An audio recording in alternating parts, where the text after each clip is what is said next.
just a minute to get to de-stress and to get a little bit more relaxed as we get started. So let's just take 1 minute. I'm going to guide us through a meditation, and you can close your eyes or have them half open. And as we go, we're going to I'm going to be counting to 10 on the exhale. So we're going to go inhale 1, exhale 1,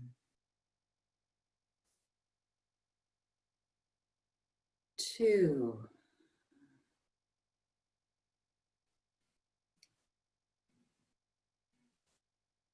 3,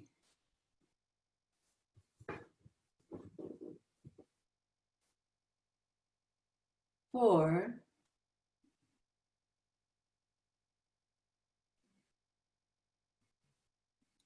5,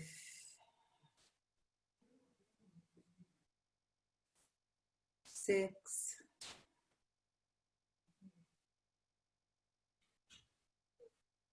7,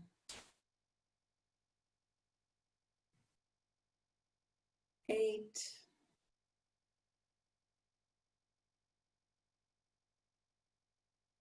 9,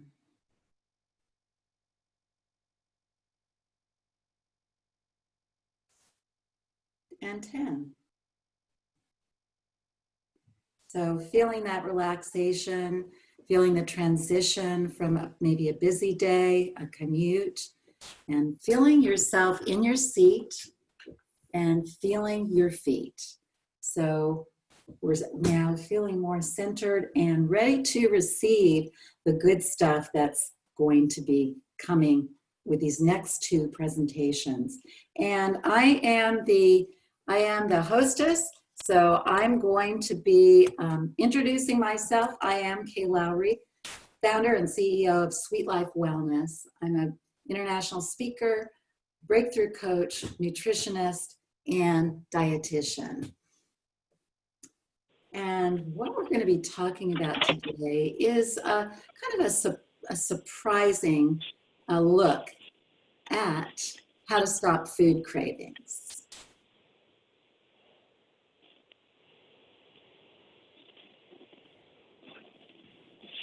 And this year, 122 million people are going to attempt to lose weight. 97 million of them are going to be gravely disappointed. So it was a Saturday afternoon, and I was just a little girl and living in a red house with a white picket fence. It was the 1960s. And I was coming out of my room, and I peeked around the corner into the kitchen, and I saw my mom was pouring out chocolate chips. And I just knew we were going to have chocolate chip cookies, and I was in 7th heaven.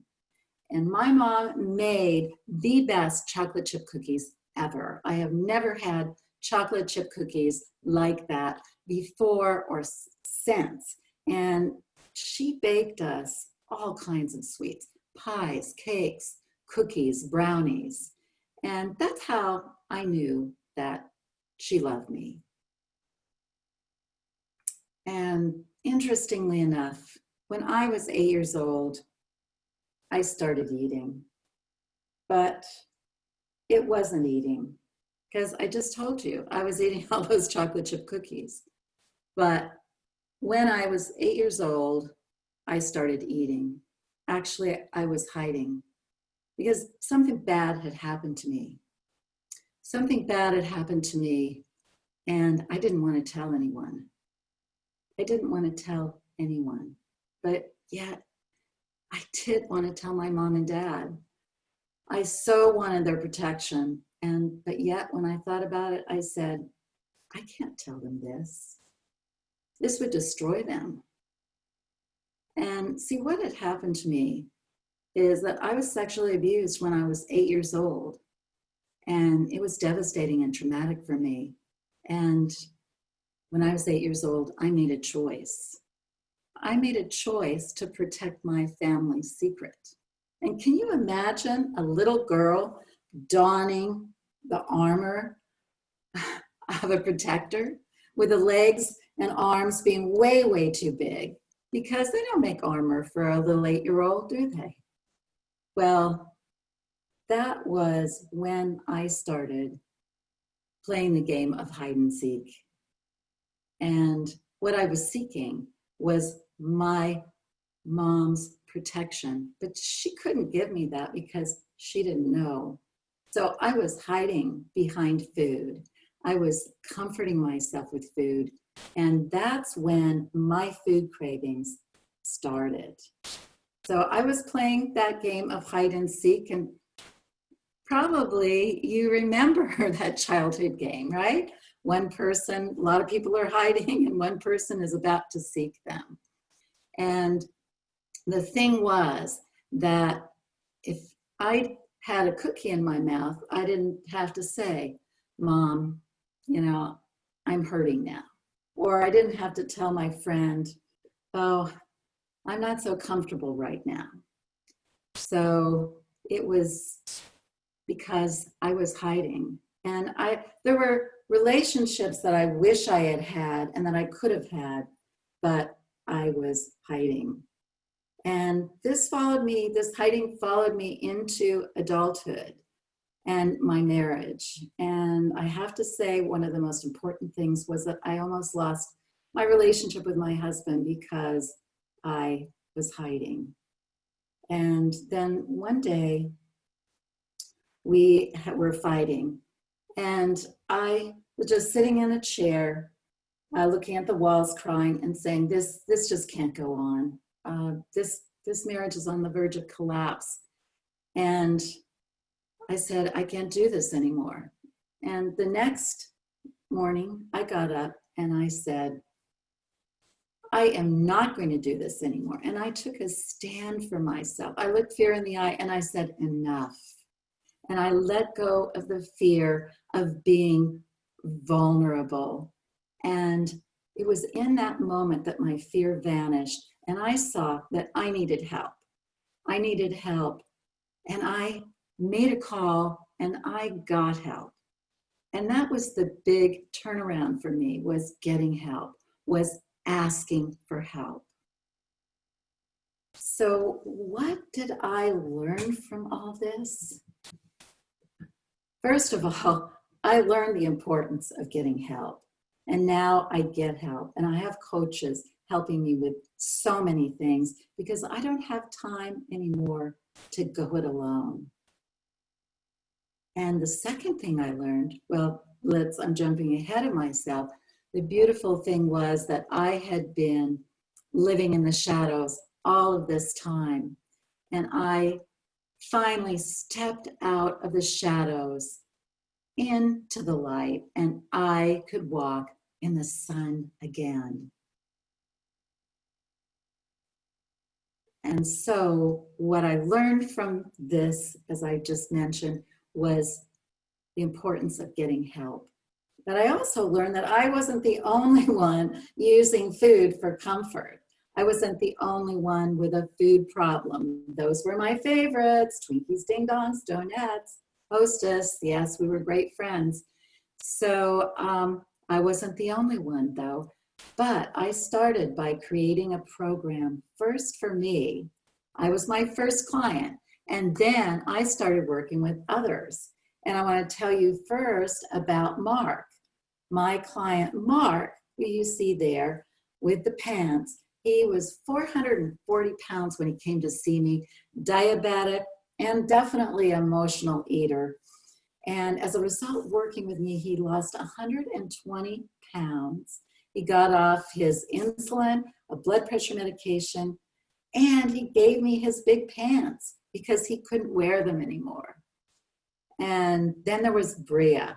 And Bria, when she came to me, she was such a hider. She said, I don't want to go out in my neighborhood in shorts because somebody might see me. And as a result of working with me, she lost 12 pounds. And here's what she said: as a result of this process, I achieved mental fitness, and I feel so much stronger for it. And then there was Patrick, who came this fall in September, a diabetic, a recovering alcoholic who wanted to lose 30 pounds. And he has lost 30 pounds. His doctor says he's no longer has diabetes, and he's retired, and he's off traveling with his wife right now. So that is what the wonderful things that I learned through this, two of the wonderful things I learned through this process. And the third was, when faced with a challenge, I have a choice. And I can go down that old way, the conditioned response, the quick automatic pilot. We all have that challenge. Or I can choose a new path. And I want to show you a little bit about how that works. Because way back when, we had to face things like the tiger that might attack us at any time. But we no longer have the saber-toothed tiger to deal with. But we may have a boss that gives us a bad report. Or maybe our mother has a heart attack. Or our kids are into some kind of situation. So what we're really talking about, let's look at the stress response. That's what we're talking about. And this is how it works in the brain. It's in the limbic system where everything is triggered. We sense danger. The amygdala, which is about the basic emotions, signals the hypothalamus. And the hypothalamus sends a command to the entire body to either flee or fight. So that is our fight or flight response. And what happens, it happens in a split second. So in that second, we have a choice. We have a choice to do something new. And it's a choice point. But it is so easy to default into that unconscious choice. The easy choice might be here to have the donut. And then how do we feel afterwards? We may be very sorry we did it. And it's costly. And what it costs us, it can be our health, our wealth, and our well-being. Things like strokes, heart disease, diabetes. But there's another choice, fortunately.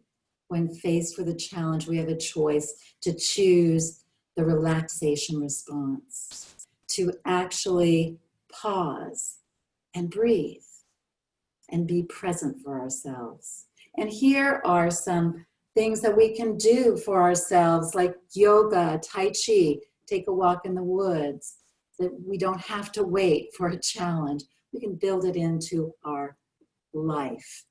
And so, if I could have the next slide, please. I want to talk a little bit about Jeannie, one of my clients who, when she came to me, she said, food is controlling me. I don't want that anymore. And she's a high-level professional with kids, husband, and ailing parents. So as a result of working with me, she is at the point where she's lost some weight, but she says, food no longer controls me. And here are some of the steps. We started out in the relaxation response.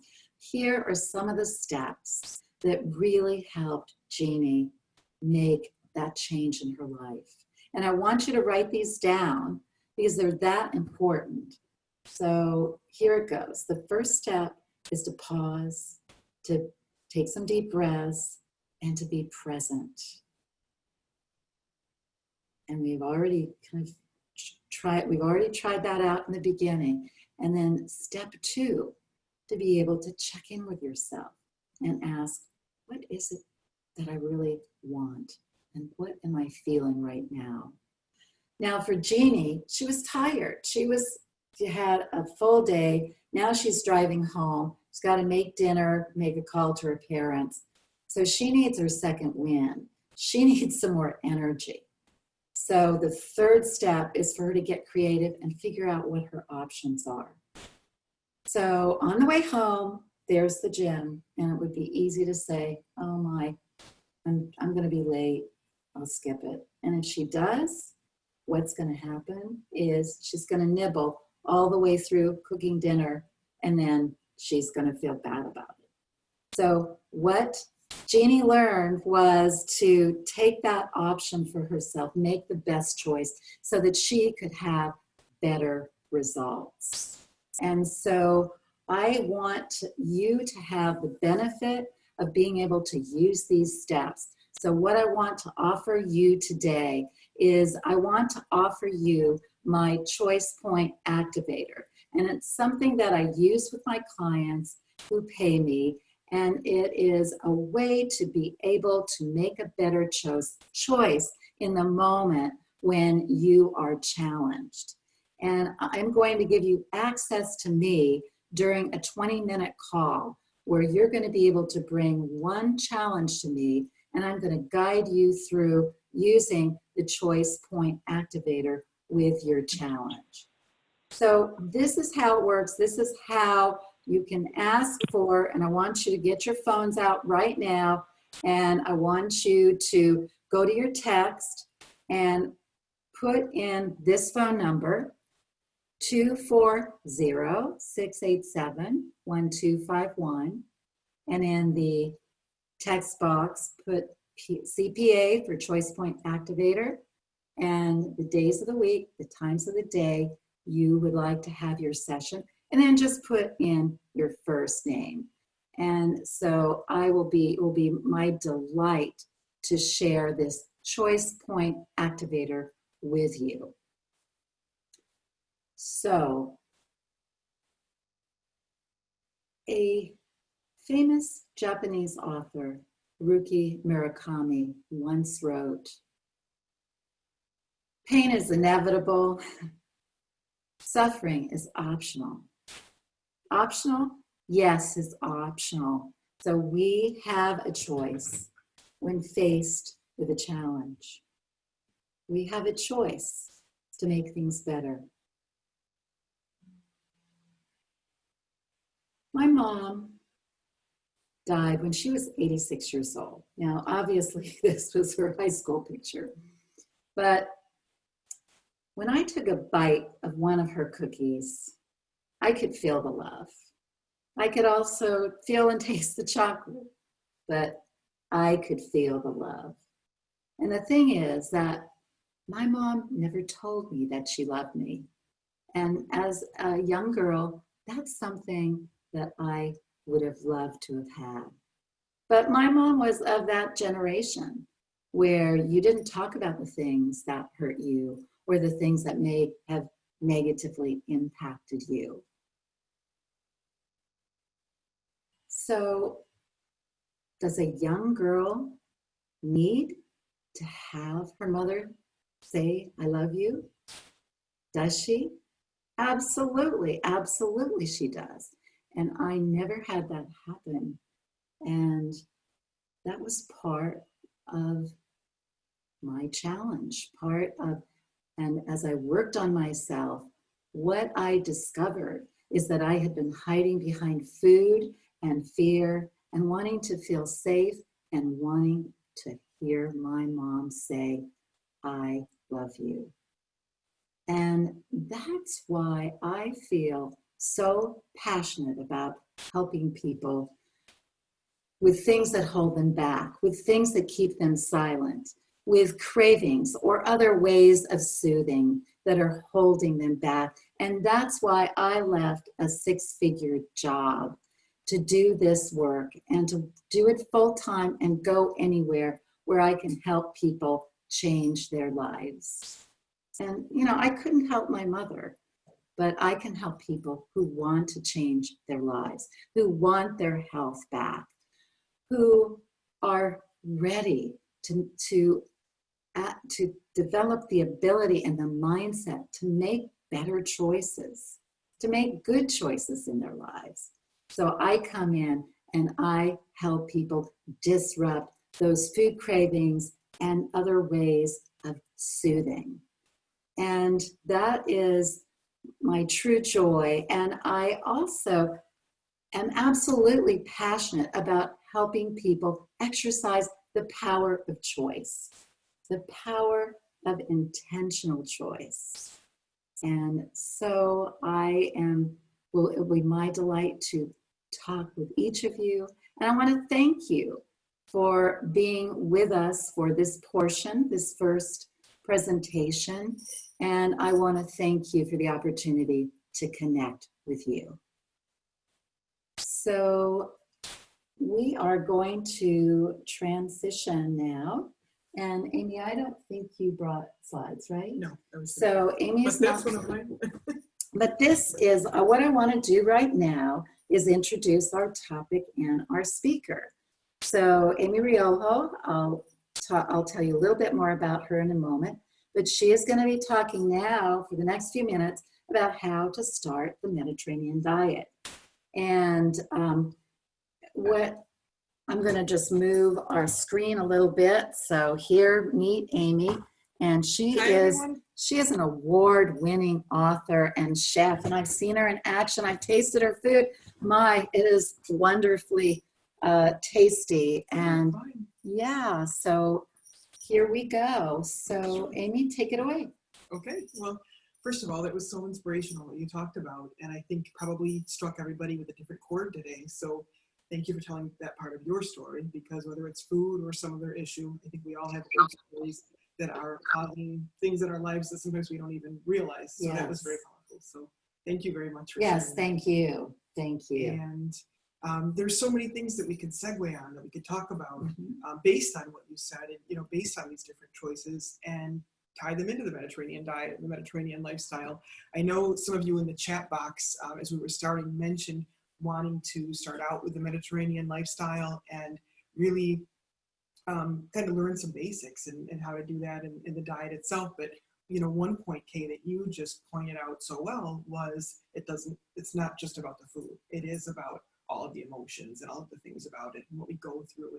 And I think that's the least known selling point of the Mediterranean diet is the lifestyle and all of these thought patterns and attitudes and choices that go behind it. I think if I could sum it down, sum it up for everybody, one of the basic things would be pleasure and health. This concept of pleasure and health. So I first learned this in Egypt, because when they go to, say cheers before a meal, or just instead of saying bon appetit, they say with pleasure and health. It's bilhana shefa in Arabic. And so that's actually how I sign my books, with pleasure and health, because what better things could you wish people than pleasure and health? But they're not mutually exclusive. Like, you have to be enjoying it in order for it to be good for you. An onion will have a much different effect if you like the way it tastes than if you're just, eating it and not enjoying it at the same time. So from a lifestyle standpoint, from a mental standpoint, if we can think about the things that we enjoy and impart them into what they talk about with the Mediterranean diet pyramid, that's going to be much more, different than if we're leading a life that we hate and just eating a couple of these really healthy things on the side, or eating things that are called Mediterranean and going to the gym and doing repetitions that we don't like, or think there's a real pleasure principle in the bottom of this that we need to talk about. So that's the basic thing. It's the kind of, if a doctor tells somebody, or a dietitian or nutritionist, that they need to embrace the Mediterranean lifestyle, that's the first thing really to think about is, how can I enjoy this, and what's the most that I can get out of this for me? And before we even start talking about food, if you look at the modern Mediterranean diet pyramid, the base will be eating communally and enjoying food with others and exercising. So those are two things. Like, how much can we eat in a pleasurable way with others, and how much can we exercise and also in a pleasurable way? And eating with others is a big challenge for people in our culture. Big challenge, because a lot of people are living alone now. I think the last statistic I saw was like 40% of people ate alone, and many of us, even if we're coupled up or married or have housemates, we still end up eating alone because people have different schedules, people are traveling for work, and so it's not that there's anything bad with eating alone. And sometimes when I talk to my editors, they say, be careful how you word that, because you don't want to get that idea out there that it's bad to eat alone, and it's totally not. But if you can eat with other people, it has a lot of psychological benefits, especially if you like the people. that will help. So I think there's some work for us to do to change the stigma about dining. You don't have to just dine with a date. You don't have to just dine with family members. Just as we carpool and we make it a point to be together with other people in the car because we know that that will help the environment and cut down on emissions and save money and things like that. So will eating together. So on my blog, there are actually a lot of resources where people can look at how to change that. If you do live alone, maybe you Skype a friend. In the olden days, we used to say, hold on, I'll eat and then I'll call you back. But now I tell people, no, find out who you're going to eat with, even if it's virtually. Even if you're just having a cup of tea together, it's a really nice way to spend some time. It helps you to digest the food better, to absorb more of the nutrients. So that's one of the first things I like to recommend, and very common in the Mediterranean region culturally. If you go to a restaurant, if you're alone, the people who work in the restaurant will come and sit with you. The chef might come out and sit with you. The owner, a stranger. They're not trying to hit on you. They just don't want you to have to eat alone. Like they feel bad for people who are eating alone, so they'll do that. And it's just kind of a nice thing. So it's culturally based, but then there's some science and a lot of science and also nutrition behind it. And then the other thing is exercise. When we look at Mediterranean cultures, there's always been a strong amount in the lower classes. I hate to use that term, but in history, there were classes, and people did a lot of physical labor and a lot of physical work. So that kept them healthy. Maybe they had professions of being fishermen or farmers or tending a herd, a kind of thing. It's a much more different lifestyle than we have in our modern culture. So how can we get that type of thing in? Is it, if we live in a city, walking more places, or and then with the pleasure, what do we like? Communal dancing was always a big part of the Mediterranean, where regardless of where you are, and these kind of dances that were rites for different passages in life. They also have a fitness benefit, but they also have a huge psychological and community benefit, because every time there was a big event, there was a communal dance. And one person mentioned in our chat that she wanted to dance, and it's a big part in the Mediterranean lifestyle and things like that. So to choose an exercise that you really enjoy, I think it makes you feel good, is another way to enhance the pleasure and to be more Mediterranean diet friendly. And then we get into the food. So when we get into the food, I think a really important factor for people to consider is what they need for their body type. As you can help them, I'm sure you always guide them in terms of what they should be eating and what types of nutrients they should be getting. And then to look within those nutrients and think, what's seasonal now? So if you're telling them get greens, okay, dandelion greens, we're coming up on the season where dandelion greens and broccoli and kale and those great cruciferous vegetables are really in season. Our body craves what is growing in our area. So what we're eating right here, right now, is different from what they're eating in Rome, Italy right now, and it's different from what they're eating in Marrakesh, Morocco right now. Wherever you're living, your body needs those nutrients at that time. So the more we can get of that seasonal produce, the better we'll be. And like the majority of our diets should be based around those. So that's a good way, I think, a good way to start looking at it for people. A lot of times in the West, especially like in the United States, we plan our diets based around the meat or the protein, whatever kind of protein we're going to get, and then we kind of fill in the side dishes. But in the Mediterranean region, because they were agrarian societies, people were basing the meal on what was in season, what was seasonal, what was coming out of the garden. So start there, start with broccoli, start with kale, and then think, what are the different ways I can use this vegetable? How can I get it in?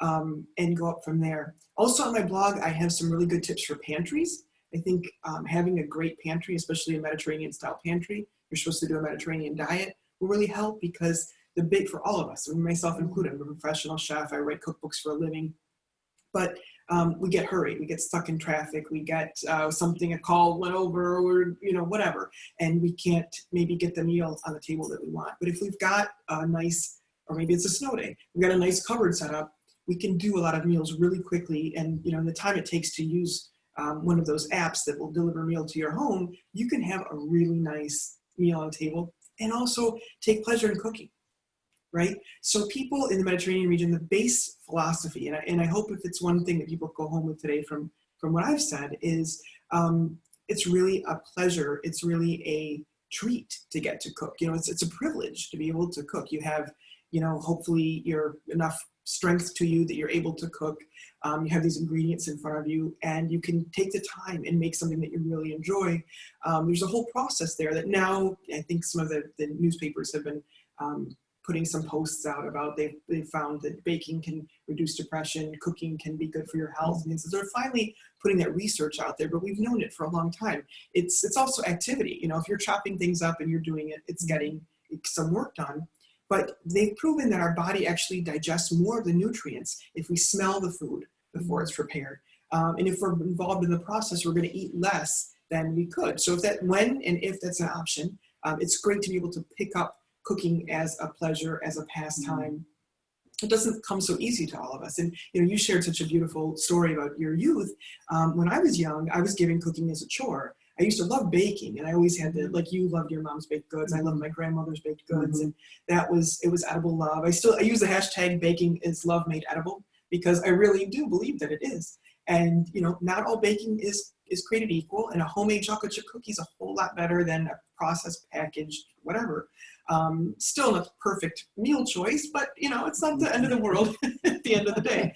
And when I had to make the switch from baking to cooking, it was because my mom was diagnosed with diabetes and she was working, and I had to be responsible for getting a good quality meal that everybody would like. So there was the pleasure, it had to be something that everybody liked on the table with whatever ingredients my mom left me, because I couldn't drive yet. I was too young.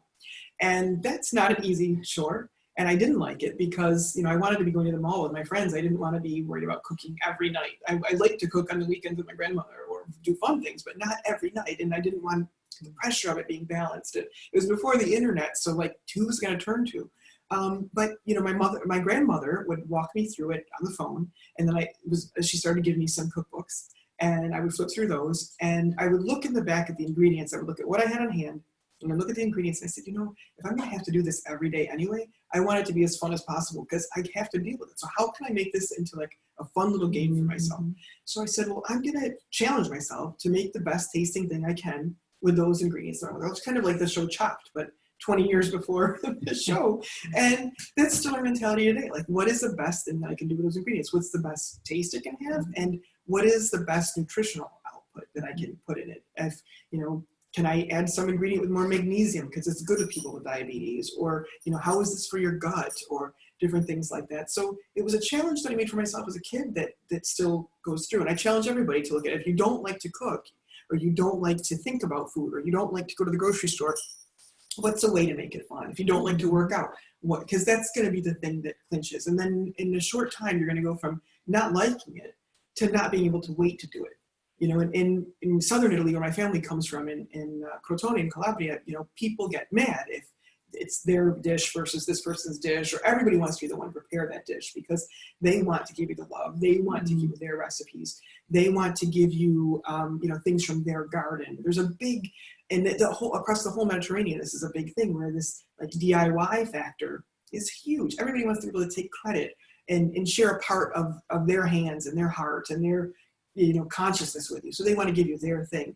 And it can be very, whether it's for a child, or I want you to be in here too, whether it's for a child or it's for adults, I think you know, gives us a sense of satisfaction to say like, hey, I grew this, or I dried that, or I ground, you know, whatever. It seems in the whole big scheme of our important tasks and things that we got to cross off the list, minimal, but it's actually one of the most important rewarding things that we can give ourselves, and that everybody has access to, right? Everybody. When you have one ingredient, you have access to cooking something. And it's beautiful, it's empowering when we can take that. And I absolutely love what Amy has said about pleasure. And that is, you know, my brand is called Sweet Life Wellness. I noticed that. Yes. And it was, you know, I wanted to say Dolce Vita or Joie de Vie, but I thought, you know, it might get lost in translation. Sure. And the idea of a lot of people go on diets, and I call them prison diets because there's no pleasure there. Right. And so the whole idea of doing something good for yourself that tastes good, that brings you pleasure, and even bringing that into physical activity, not like just going on the treadmill, just hating it, but you know, the other person who said dancing, that's a great alternative. Right. So Definitely. finding ways to make your life more and more pleasurable, because we all work hard enough already, and Mhm. I loved also the way you pointed out, sometimes you have to do something and then you have to figure out a way to make a game out of it. Right, right, to make it pleasurable, to Yeah, make it enjoyable. and that's what you did, and so that's great. So let's just look and see. We were gonna ask, wanted people to put your questions in the chat box. So I'm gonna open the chat box and see. Yeah, we've had a bunch of people put in what their goals are. So I'm gonna ask you all to put in, put in some of your questions. One of the things that I wanted to give you all as a tip about food cravings is uh, number one thing, when people have a food craving, what can you do? You do have that split second, but hopefully you have a glass of water right next to you wherever you go, because you might just be dehydrated. And that's when people are hungry, they're actually often really dehydrated. And I wanted to also mention that why not find out if you really are hungry by testing, just put your hand on your stomach and see, am I hungry or am I not hungry? Is this just, I want something crunchy? So yeah, we've covered a lot of ground here, but I want to make sure at least to give you some specific tips. And I know you also, Amy has a wonderful, she does olive oil tastings. She does wine tastings. I've been to her like wine dinners, made wonderful things, and shared with us a couple of her cookbooks that she brought tonight. So this is my recent book. This is the one that I just put out. It's the Mediterranean Diabetes Cookbook. It's a second edition. It's got 200 recipes in it, but more than that, it tells the story of the Mediterranean. All the different countries in the Mediterranean are included, and it talks a lot about the lifestyle tips about what people can do to incorporate the diet in their lives, or to incorporate the lifestyle. One of which, I'm really want to get across tonight is the idea that meal times are sacred. So this is really, really important. And I know we all have different schedules. The United States is not Italy or Greece or Spain, but there's a certain attitude that we can shift, almost just to say that is important, because in modern cultures, a lot of times we think that, again, the food is the least important thing, and it's what you do in between. But in these cultures, and one of the reasons why the diet is so healthy and the people are so helpful, is that they're actually able to say, this is the mealtime and it's religion. If I'm working in Italy and it's like 10 minutes to 1, people actually start, fumbling with their things and taking their papers away and packing up, because they've got to be home or in a restaurant or somewhere at 1 o'clock to eat communally and have that all important lunch. And maybe in your home, lunch doesn't cut it because you're somewhere else. Maybe you could do it in the workspace, or maybe breakfast becomes really important, or dinner, or a late night, tisane kind of snack thing. But just something to have this one time a day that you're going to sit down to food, and hopefully with others, will really help. It does a lot psychologically. They found in the blue zones, that was one thing that they all had in common, was meal times were sacred. So it's in terms of sacred, also, like, we're not talking politics at meal times. We're not talking those hot, topics that the family members have been waiting 50 years to open up about. Not probably nothing Right. unpleasant. Like, Right. the meal time is sacred. So think about, what would you talk about in communion, and nice topics, whatever makes you feel good, even if it's the weather outside. But nice things really help to make that mealtime sacred. And this also makes you pay attention more to what you're eating. Because if you're eating with others and you're eating communally, you're going to make an effort to put better quality food. Maybe foods that you should be eating, foods that you want to share. And so many times when we entertain, we put the best stuff forward, but when we're eating for ourselves, it's, scraps, or something we shouldn't be eating, or something we're ashamed of. Whereas the eating together gives you more of the other time. So Absolutely. I think meal times being sacred is really important. Yeah, and finding that, recapturing that food is one of the greatest pleasures in life, but we kind of written that out of our lives in many ways, just like the physical activity can be a great pleasure. So turning that around again, and I often suggest with my clients to just really be present when they're eating. Just eat when they eat. I mean, socialize, of course, but just, instead of being on the computer, or you're being on the computer and reading and maybe even doing a third or fourth thing, to really just be able to, just focus on, because the food has so many different qualities, right? Definitely. And, there was a study done. It was featured in Amy, let's see.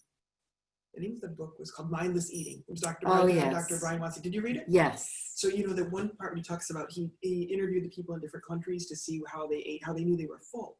They asked people across a bunch of different countries, how do you know when you're full? And I think in France, they said, when they felt full. And in another country, they said when the plate was clear. And in America, most people responded when their TV show was over. That's how they knew when they were full. So, if we're looking for an external thing to stop eating, it's really, really dangerous. And, just to be aware of that. Sometimes when we ask ourselves, are we really hungry?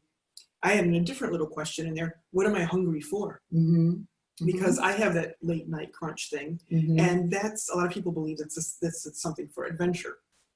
So I'm more of a night person. Mm-hmm. If I lived in a culture where it's more appropriate to be out, like when I'm in the Mediterranean, where it is, I don't have this as much. But when I'm in the U.S. and more of like an early culture, late night, I want something to crunch on. Uh-huh. So I have to think about healthy, crunchy options. Yeah. And I think people have that. The people who are seeking comfort often want creamy carbohydrates, things like that.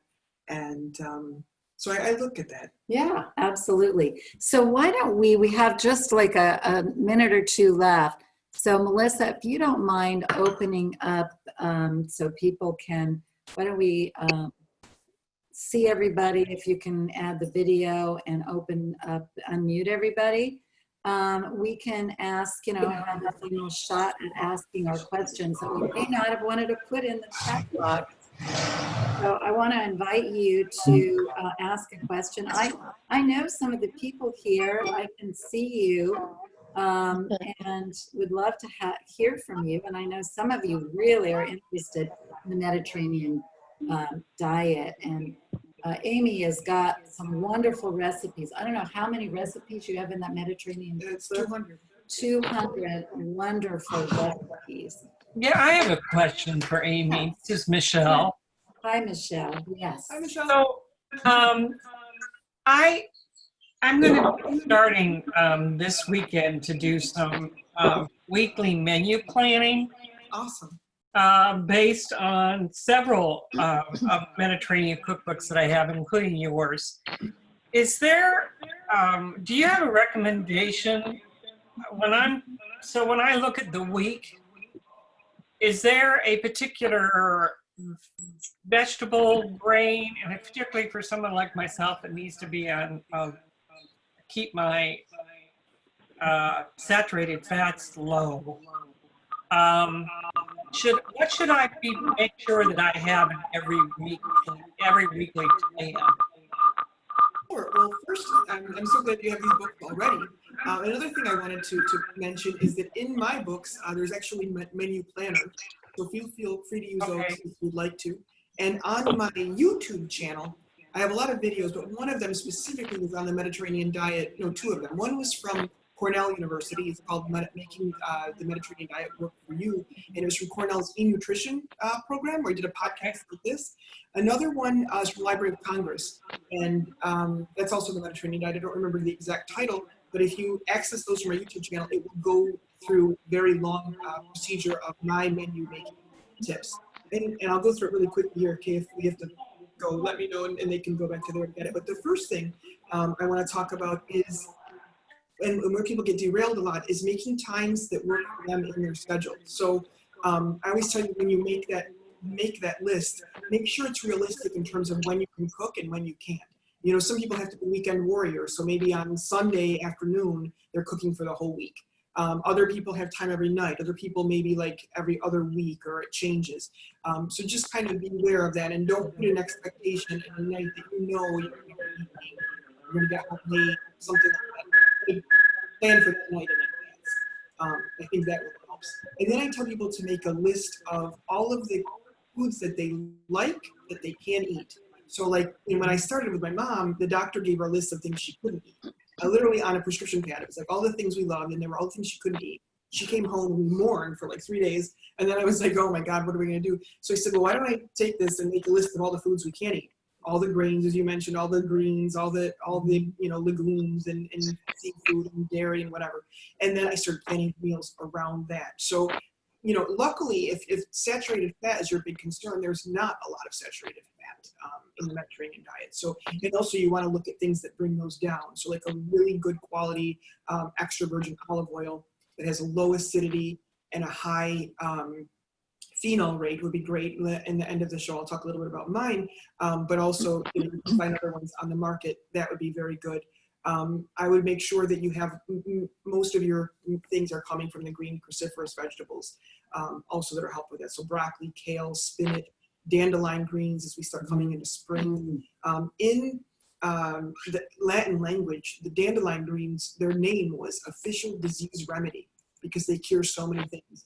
And when I was a kid, we were embarrassed to eat them because, Italian immigrants ate them, but like normal quote unquote people didn't eat them. So we were embarrassed, but now they're in vogue and they're expensive, whatever, but they're worth their weight in gold, I think, nutritionally, and they taste good.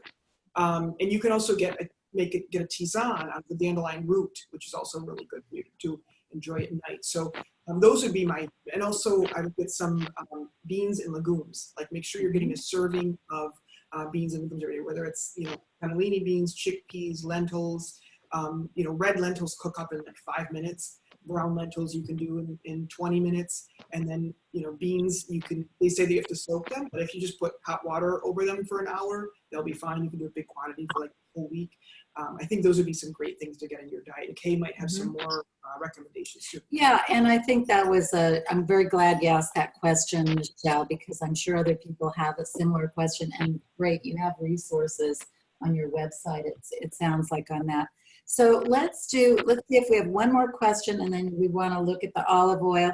And I did want to also mention that Amy does these culinary tours. Yes. And so check that out on her website. I mean, I would love to go on your Calabrian one in the spring. I might have to leave my husband at home because he's at school. But anyway, you have other tours, right? Open and available right now. I leave many, but there are two. The first one is the Greek cuisine culture tour. That's going to be June 14th to the 23rd. We're offering a special. You register by January 31st. It's $400 off per person. This is great because we do the Blue Caria, so you really get to learn the lifestyle. And the Calabria one is in May, and the registration deadline for that is February 28th, I believe. Great. Well, check it out. So let's see if we have one more question, and we really should have closed 5 minutes ago, but I'd love to be able to make sure people get their questions answered. So who else has a question? Feel free to just shout it out. And I would like to add too, if anyone wants to extend this conversation, they can always reach out to us on Facebook. Right. Sweet Life Wellness or my page. I also have a group page called Mediterranean Lifestyle Resolution, which you can join. We post things about the Mediterranean lifestyle daily. That's great. Excellent. So you were going to share a little bit about the olive oil, and then we'll go ahead and close unless we have somebody. So this is my privately labeled olive oil. It's from in Abruzzo, Italy, which is an award-winning estate, single estate olive oil made from 3 different cultivars from Abruzzo, the Lecchino and the Gentile Chieti and the Intosso cultivars. So low acidic, high phenolic, good quality blend that tastes great on a wide variety of food, and there's a lot of information on it on my site. Great. Well, last call for questions. Okay, going once, going twice. Yeah, how do you get the olive oil? Do you buy it from your blog or what? It's on my website, or you can go to ItalianFoodAndStyle.com, www.ItalianFoodAndStyle.com, and just look up my name and the olive oil, and it will be there. Or if you go on my site, there's a blog post, and you can learn a lot more about it. Great. Well, thank you so much, Amy. I'm so glad you joined us today. And we're going to be sending out the recording tomorrow. So, if you missed something, want to go over it. We're so glad you joined us today. And it's been a delight. And we will see you next time. So Thank you. Thank you. Many thanks. Thank you. Bye-bye.